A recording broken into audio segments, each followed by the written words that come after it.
এটা হলো মালয়েশিয়া। এখানে জুমার নামাজের পরে মসজিদের সামনে ফল মূল এবং কি ছোটোখাটো খাবারের দোকানের মেলা বসে। সবাই জুমার নামাজ পড়ে এইখান থেকে এসে খাওয়া দাওয়া করে, যারা যারা বাসায় পাক করে না এখানে খায়। আর যত ধরনের ফল আছে মালয়েশিয়াতে সব ধরনের ফল পাওয়া যায়।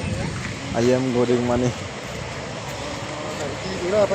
আপনি যে কোনো ধরনের ফল এখানে পাবেন। আম থেকে শুরু করে আম, কাঁঠাল, জাম, মানে সব ধরনের ফল পাওয়া যাবে। অনেক ভালোই হয় এরকম যদি একটা মেলা বসে। দেখুন সবাই আসতেছে। জুস, সব ধরনের জুস পাবেন, মানে খাওয়ার আইটেমের কিছুই বাকি নেই, সব পাইবেন এখানে। অনেক ভালো লাগলো, ভিডিওটা করলাম এবং ইউটিউবে আপলোড করলাম। ইউটিউবে নতুন পোস্ট করতেছি, সবাই চ্যানেলটি সাবস্ক্রাইব করুন।